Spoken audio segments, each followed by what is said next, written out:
So, What did they say? okay. So here's what I think about that video. I think it was staged. I think it's fake. I think his crying's fake. Can you turn the mic up just a little bit? And we turn this line on. So, but I'm not one to judge, okay? So I'm not going to say outright that it's fake. I'm not going to say I believe that it is. So what I'm going to say is that the video had great, holy cow, the video had great, will you put it back on what? Don't mess with stuff in the middle while I'm preaching. You threw me off completely off. I'm going to say that the video had a great message, okay? Great message. And it rolled along exactly what we're going to talk about. Words hurt. All right? Now, I will say this. The dude's got to take a beating on Twitter because I know there are a lot of people that just don't like One Direction, like me, and 95% of our youth group that is not female. But, so, like, I understand it's probably tough, but it kind of got me thinking, it's like, wow, you know, these guys, you got to know that they're going to take this abuse. Like, they've got to know they're going to take this abuse on Twitter. You know, I mean, but even, look, even if the emotion was not real, let's just say, I mean, he did a great job acting, but we're just going to say that it was. That dude was hurting, man. You could tell, like, I mean, if it was, he was playing it real well, okay? But it's kind of got me thinking, because we're actually going to start the spiritual disciplines thing, like we're going to give you some tools to be better, to get closer to God, and we're really going to do a couple of, you know, some teaching over the next couple of weeks. And like Sunday, I think it was Sunday, Ryan was like, hey, here's the lineup of what we're doing. You know, is this still cool? And I'm like, no, we're going to switch. We're going to push this back. Because I needed a chance to talk about the words that we use. Because I kind of alluded to it last week. I've gotten to where I'm saying, I'm going to punch you in the face, or I'm going to kick you in your teeth, or whatever. Like, that's not cool. That really is kind of being a bully. And I don't want to, I mean, hopefully everybody knows that I'm joking. Surely everybody in this room that has been here for more than 2 weeks knows that I probably wouldn't really kick you. I mean, if I haven't thrown Bo off of the balcony yet, I mean, everybody's safe. Just kidding, Bo, wherever you go. But I mean, like, I say those things, but it got me thinking. I'm like, man, what if the stuff that I say joking with Bo, like, he took it serious? What if the stuff that I said to Ryan, because, man, like, no lie, I say some mean things to Ryan that y'all can't hear. Like, if you think I say mean things to him that you can hear, imagine what we say to each other when you're not around. But, like, it's a joke. But what if, for whatever reason, like, he took that serious? Perfect example. He's texting me today. All right, I'm in the middle of work. He's texting me about, we need to do this and we need to do that. We're talking about the bonfire. And I just text back, no. Like, I was like, you can't dictate tone in a text message, but it came back, no. And he's like, whatever. You know, he's being a kind of a girl, but I love him. But see, there I went. I just did it again. So, but like, we're texting back and forth, but I got to thinking that I was like, man, I hope that his feelings weren't hurt. Like, I hope he didn't think I was being a jerk. And I was like, because I told him, I said, dude, I can't look at this right now. I'll have to talk to you about it tonight. And, you know, but I knew it probably came across as, like, kind of crazy. And I've talked to a couple of you in here about some different things that have happened, and, you know, even between each other in the group. And it's like words get twisted. Do you know most drama is started from Instagram or Facebook? Well, then y'all get on Facebook anymore, like apparently. 95%. Like, seriously, 95% of the drama that started comes from Instagram, and it all comes from, like, Man Crush Mondays and Woman Crush Wednesdays. Because they're like, why you crushing on my man? And then he's all like, dude, why you up on my lady and Woman Crush? You know what I'm saying? Like, it's stupid drama. But it's caused by words. And so I was like, man, we need to address this. Because I also see things that are out there, like on Facebook. Man, I'm not going to call anybody out, because honestly, I don't remember whose feed it was on. But, like, they were going back and forth with their friends, and they were calling each other fags. And I'm like, why? Why would you do that? Why would you talk to each other like that? And so, and another thing for me, you want to know what kills me? You know what word I hate the most? Anybody know? Any guess? Can I guess? No, because you end up saying it. The R word. I was going to say that. I I promise you, this is on video. You want to see, my mean side? Like, use that word by belittling somebody. Put your hand down. Dude, I can't stand that. And here's why. Because that used to be an easy word that came off my tongue all the time. I was like, man, that's, I'd say this, or that's, you know what, and all this. And I did that to a lady at a job one time. And she looked me dead in the eye and she said, don't you ever use that word around me again. And I was like, oh, I'm sorry, I didn't. And she goes, no. You don't understand. I have a mentally challenged little boy. He was 8 at the time. Dude, it killed me. But it didn't bother me until I went to her house one day to get something for work. And this little dude came up and was like my instant friend. He just came running and like we were best buds. Every time I went by her house, like this was my dude. And I'm like, man, here I was using this word and just letting it roll off my tongue for whatever reason and not even thinking about it. I didn't think anything about it. I'm like, man, I'm not really saying that's, I'm not belittling somebody. But it's offensive. It can hurt. The words that you say, the words that you use on a daily basis, even in your Instagram, calling each other names and doing stuff like that, those things can hurt. Because what if someone sees you that doesn't know that you're messing around? Or doesn't know that you're playing? What if someone were to walk up in mine and Ryan's conversation one day and we were really talking to each other like that? They'd probably think we hated each other. But like, we're the best of friends, man. Like, this is my boy. I mean, I'd do anything for this dude. But they may not know that. But what would they think about me hearing some of the things that I used to say that I don't anymore? And I know some of y'all are probably thinking, oh man, John, you're just old, you're old-fashioned. No, let me tell you, this is coming from someone who just about 6 to 8 months ago was saying stuff like that. But the more that I thought about it, the more that I got to realize that my words that I say really do pierce like a sword. So we have to be careful with the words that we use. And I'm going back and I'm looking up verses to talk about on this. And, in James, in the New Testament, in James, they talk about, it goes on this whole deal about the tongue. And how the tongue is, can start flames and can start wars and that you need to tame your tongue and all this stuff. And I've probably read that 1,000 times, and haven't really thought about it. But as I was looking, I read a verse in James chapter 1, verse 26. And it really, it got me. It got me the same thing as when that lady told me not to ever use the R word around her again. And it goes like this. It said, those who consider themselves religious and yet do not keep a tight rein on their tongue deceive themselves, and their religion is worthless. Now, our religion, and I even hate to use that word, but it's the word that was translated from the Bible. Our religion is Christianity. Now, we talk about all the time that it's not about religion, it's about a relationship. And yes, that's true.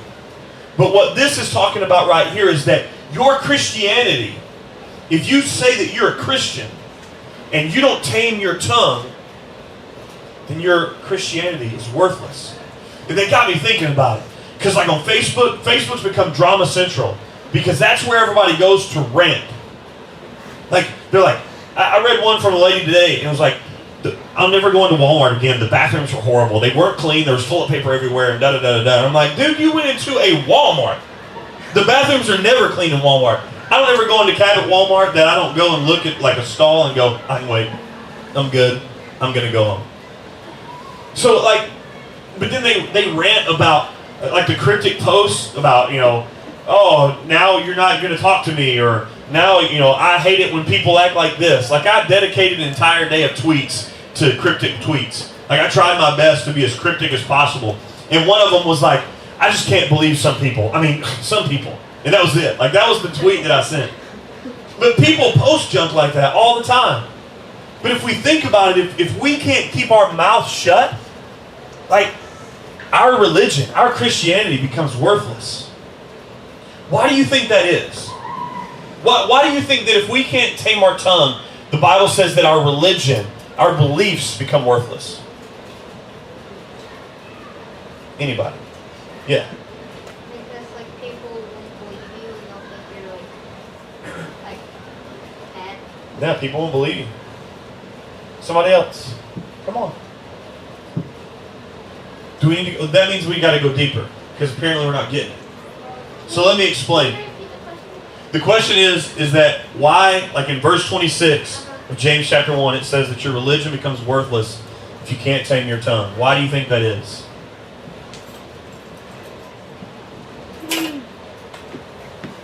Well, like you're trying to be an example, and when you're like one way one day and then the opposite the next, it's kind of like clashing, and it's kind of like you're going behind. What'd you say? So, hypocrite. You're a hypocrite. Ah. You're a hypocrite. That's what you just. That's just what you I said. used that word today. In one word. You're a hypocrite. I mean, like I've had conversation with people in here, and they're like, so and so called me this, and so called me that, and like told me that I was a hypocrite. I'm like, well, what did you do? And they're like, well, I did this, this, and this, and I said, well, like that's the question you have to ask yourself. Okay, well, if you said this, why? Because the words that you say, even though that you don't mean them a certain way, they come across as hurtful to another person. Ainsley got in trouble one day at school for calling somebody stupid. She didn't call the person stupid. She said what he was doing was stupid. But he started crying, little baby, and went and told the teacher. I got in trouble for that too. So she comes home to me and she's like, she tells me on the weekend, because I always ask her what she got during the week of the number system. She goes, well, I got a 2 that day. I said, why'd you get a 2? Because 1s and 2s at Daddy's house don't fly. You got to get 3s, 4s, and 5s. And even 3s, I'll question. I'm like, why'd you get a 2? She goes, look, Dad, I didn't call him stupid. I was like, whoa, hold on, what happened? And so she told me what she said, and I was like, all right, that's stupid. I'm not, in my mind, I'm thinking, okay, that's a dumb reason to get this kid in trouble. So I had to explain to her. I said, listen, that's something that you and I will say to each other or around the house, that something is stupid. When you call someone stupid, you can't say that. They are probably thinking, now that's a little childish. Yeah, but it is. But all right, let's put that on your level. You refer to it as, man, that's gay. I used to say that all the time. I'm not saying, like, this, please, this is not me coming out and saying I approve of homosexuality, because that's not what I'm saying at all. But you have to have a little bit of respect for people. You just have to have a little bit of respect for people. To not, to say things like that. It's the R word. I mean, because for me to call something, that I thought was stupid and use the R word in reference to that was no big deal. But when I said that to that lady, man, you could tell I had offended her. But it's the things that you don't think about. It's the words. See, your words can bring life. Your words can bring death. Words have been used to start wars. Simple words have been used to start some of the biggest fights. No lie, I spent 30 minutes today watching fights on YouTube. Okay? I watched fights on YouTube, and literally every fight had to do with somebody saying something about someone else through another party. It wasn't directly. It wasn't like they came up and said that to their face and then they clocked them. It was like, yo, my buddy told me that you were saying this about me and now we're going to fight. That's dumb. That's not very smart. But that's even conversations that I've had in here with people. They said, well, so-and-so told me that she said that I was this. And I'm like, did you go ask them if she said that? And I'm like, no. Okay, then you can't get mad. But even those little things, those words that you say, the gossip that you bring up, the things that you, Jordan told a story today, and I'm not going to go into the details of the story, but it's a perfect example. A friend on his team started a rumor about somebody else, but it affected him. And he ended up getting in trouble and by his parents and was freaking out about stuff, all because somebody else had started a rumor. And then the dude 2 weeks later was like, oh, that was just a joke, man. That was just a joke. It wasn't a joke to him. That really affected his life for a while. I mean, even to the day where he still tells the story. It affects you. You see, here's the thing, because you may think people are strong enough to handle your words and people are strong enough to deal with it. I'm very conscious to make sure that Ryan knows that I'm joking with him. When I say things to him, and he does the same thing to me too. Like, just to say that I'm kidding. Even with my wife, like, when I pick on my wife, I'm like, hey, babe, you know I'm just kidding, right? She's like, oh, yeah, I know. But I don't ever want to take that for granted because I don't want my words to be something that causes someone to stumble. Because I can tell you of many people in here that have, or not in here, but I can tell you of people that have left this church because of what someone else has said. Man, I don't want to be that person. You know what I mean? Like, I don't want to be the reason why you don't ever come back to Remix because I said something to hurt your feelings. That's why I always tell you, if you've got a problem, please come tell me. Please come talk to me. Not just with me, but with anybody. Come talk to me. Let's discuss what's going on. Let's figure out what's up. But your words can cause harm. They can cause hurt. So it got me to thinking about what your words should do.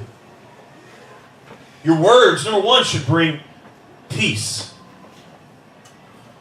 Proverbs 15 verse 1 says, a gentle answer turns away wrath, but a harsh word stirs up anger.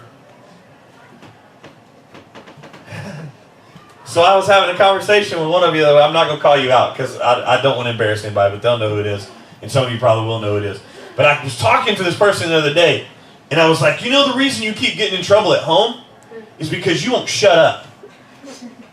I bet you anything that applies to every one of you in here, when you get in trouble at home, if you would just shut your mouth, you'd be a lot better off. Because you know how it is, like mom and dad are all like, da, you did this, and you were like, I did not, da. You start getting crazy because you're trying to be defensive, and you're wanting to say these words, you're wanting to talk back to them, and it just makes your life, because let me tell you something, right now, if you don't learn anything else ever, for the rest of the time that you know me, your parents are always right. Even when they're wrong, they're always right. Just shut up. They can tell you the sky is green, and you better go around telling everybody when they're around going, yo, the sky's green today, guys. The sky's green. The sky's green. Just saying.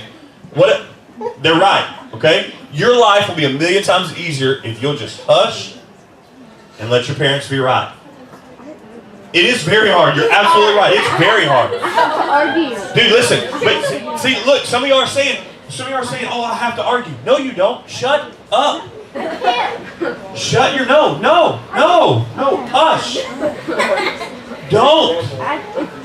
Listen to me from experience. Shut your mouth. Don't, please.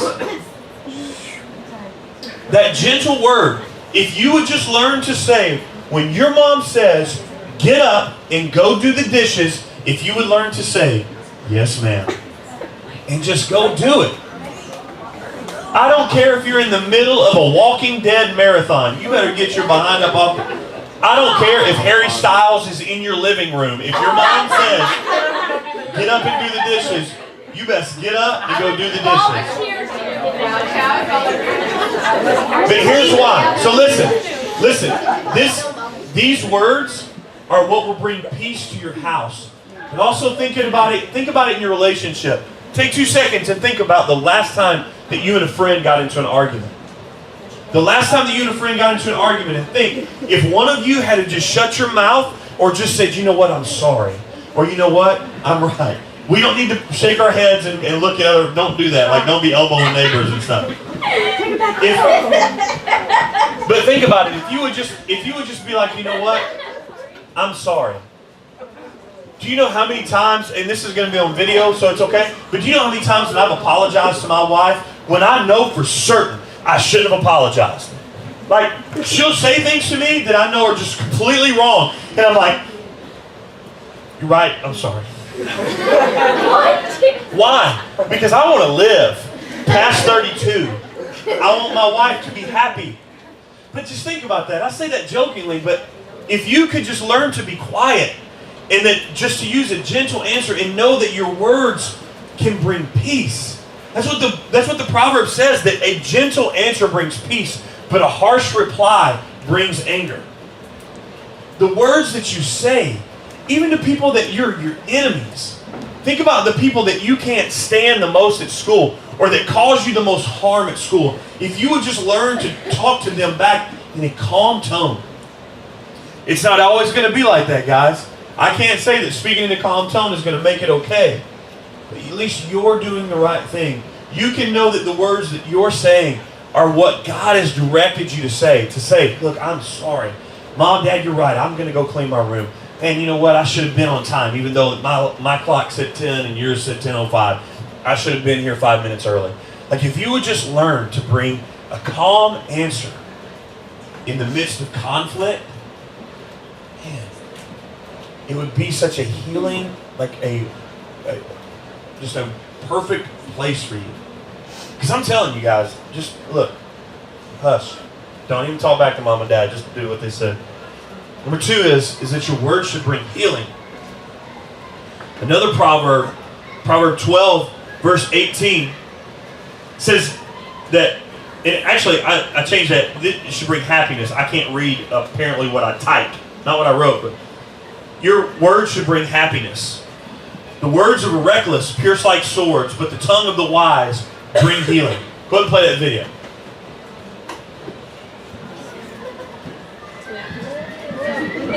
Come on, Pro Presenter, work one more time just so this video can play.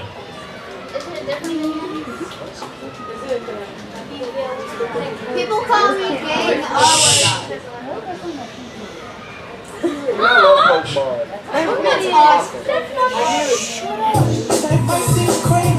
I hate your mom. You hate anything. I like your mom.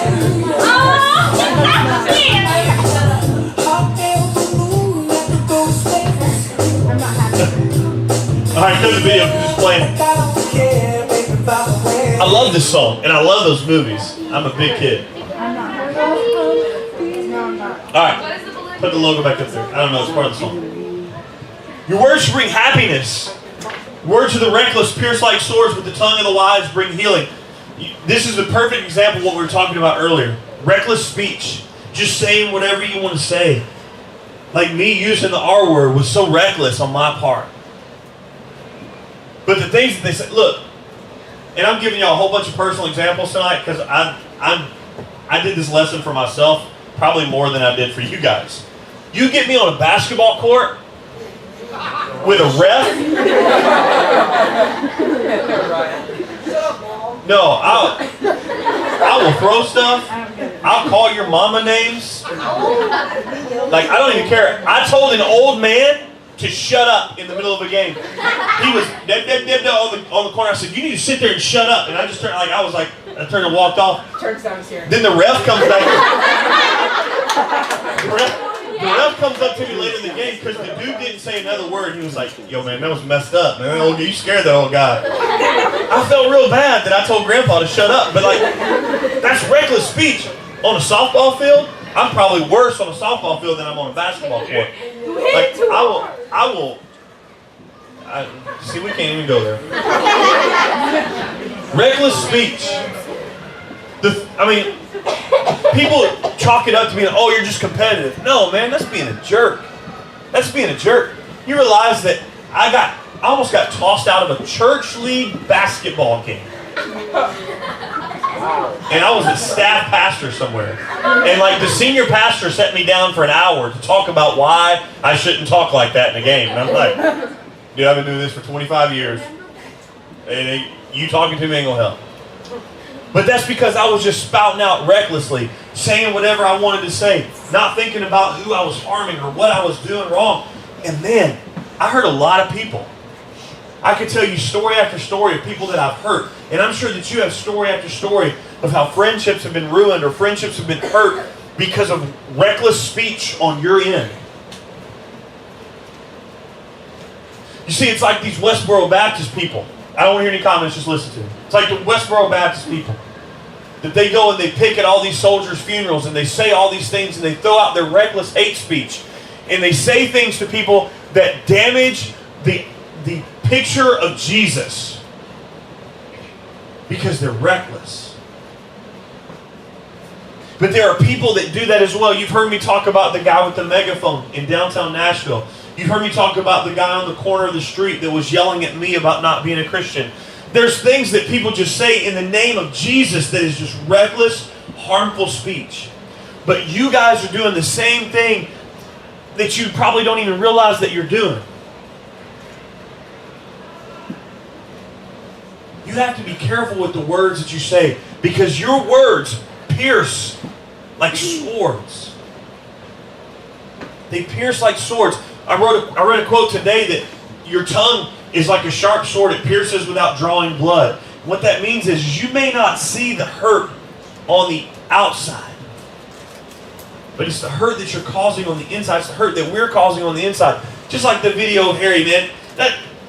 You know the dude probably is really hurting. I know there are celebrities like Jimmy Kimmel does the mean tweets, like the celebrity mean tweet thing, which is pretty funny to read what people write. But if you think about it, what else are they putting on there that they can't display on TV? What else are they saying? You want to feel bad about yourself or about how people talk? Go read YouTube comments. It's like you can't. They can't even put pictures of bunnies on YouTube anymore, like a video of a bunny without somebody talking crazy. Because people are just recklessly throwing out words. They're saying whatever they want because they think they have the right. Freedom of speech, yeah, that's good, but you know what? You really don't have freedom of speech. So you can say whatever you want to, but sometimes you don't need to. Terry Cox gave me the perfect example of it last week.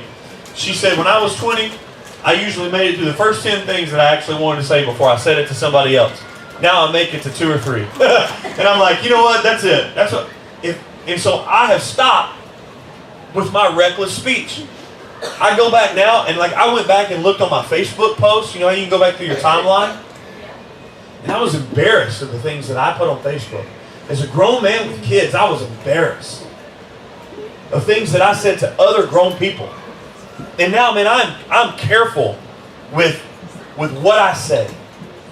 There are times if I want to send out a tweet that I think might be controversial, I type it out and I'll look at it. If I put a Facebook message out to like a leadership team or something and I'm a little frustrated, I'll type it out and then I'll read it again and then I'll delete it and type it out and read it again. You know, like to make sure that I don't say anything that I shouldn't say. Because I don't want to be reckless with our words. What if we all took that to heart and said, you know what, I want to be careful. I'm going to think about what I say. For me to hear a grown person say they have no filter is one of the most irritating things in this world. If you are older than 19 years old, you should have a filter. You guys have an excuse right now, but you can't use it. Learn now to control your filter, to make your filter work. Because when you become an adult and you go off on your little reckless rants and say whatever you want to say, nobody wants to talk to you. Nobody wants to be friends with you. I've stopped being friends with people that are like that. Like, I don't want to do that. I don't want to be with those people. The last thing is your words should bring life. Proverbs 18:21 says this: the tongue has the power of life and death, and those who love it will eat its fruit. Think about that for a second. Your words have the ability to bring life or to take it. It doesn't say that sometimes the tongue has the ability to bring life. It says the tongue brings life or it brings death. That means that every word that is uttered from your mouth has the potential to build someone up or to destroy them.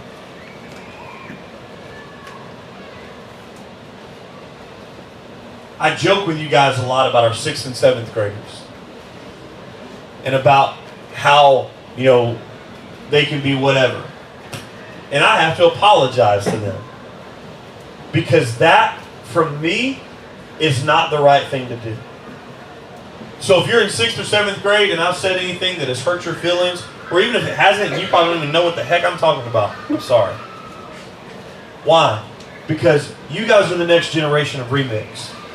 And I want you guys to be filled with life. I don't want you to doubt who you are or what you are in this group. Because you're just as important as everybody else. Even the ones making the Tarzan deal while I'm trying to speak. Stop it. I apologize for being that way. I don't want to be that way with you guys. Why?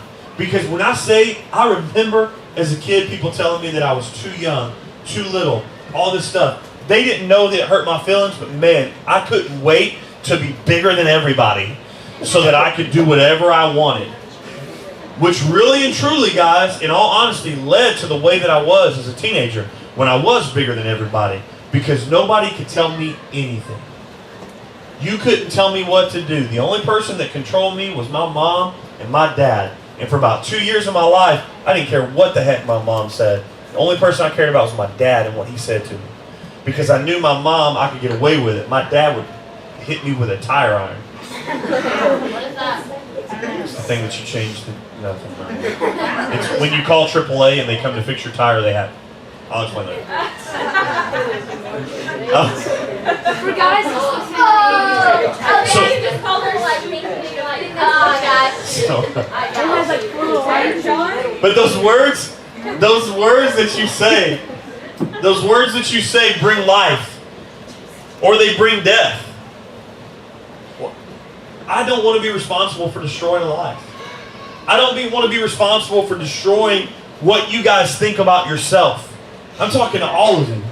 I want you to reach your full potential in Jesus, so you won't ever hear me say that you can't. You never ever will hear the words out of my mouth, no, you can't do that. Now, no, there are some things, but like if it's a goal you're reaching for in life, I'm not ever going to say that about you. Why? Because I want the words from my mouth to bring life to each and every one of you. And I hope that you guys understand that tonight, is that your words that you speak, the things that you say, bring life or bring death. So here's what we're going to do. We're going to close up before we have our small group time. Small group leaders should have their questions for them. I got 4 questions on you that deal with what we're talking about tonight. And they're pretty intense, so I want to give us enough time. We're not really in a hurry. But I'm going to pray, and then we're going to break up into small groups. But here's what I want. When we get into our small group time tonight, I want you to go to your leader. If you have problems, if you need prayer, to say, you know what, my mouth is just, it's running. I can't help but talk recklessly, or the words that I say are hurtful. If you need prayer, pray with your small group leader. Have your small group leader pray with you, or come see me, one or the other. Okay, but tonight we're going to get together and we're going to kind of dive in a little bit more on these. I do real quick want to make one quick announcement before we go. Is that Sunday mornings, we do our Sunday morning service at 10:30. We're kind of having like our little remix area during worship. And Annika and Colin and all these guys are kind of putting it together. I want you and these guys, okay, Annika, Kayla, and Colin, and these guys, y'all come be a part of it. If you don't come on Sundays and you don't have a church that you go to normally on Sundays, please come. Come rock out with us, man. We got to show these old people how to worship, and y'all get after it on Wednesday nights. Okay, so, and I love it. We need more of it. Let's pray, and then we're going to break up into our small groups. Stay pretty close to where you were last week. During your small group time, we got to stay up here because they're still going. Let's pray. God, you're so awesome. And Lord, you give us words like this to teach us that the things that we say can be hurtful. But God, you also show us the way our words should be. And God, I pray as a group that we would be a group that brings life, that brings peace, and brings happiness with every word that we say. That our interactions with each other would be positive. Our interactions with our friends and our family would be positive. God, I pray that you would help us to keep our mouth shut with mom and dad. Teach us to just shut up and listen to what they have to say. God, so our lives can be better. God, I pray that you would bless these students. Thank you that tonight we have so many visitors. God, we're just so thankful that we have new people to come be a part of this. And Lord, I pray that they would find a home here at Remix, a place to come be themselves, a place to come be who they truly are, the real person that they are. God, we love you. Have your way. Have your way in our small group time. Bless it, Lord. In your name. Amen. All right, guys, let's break up.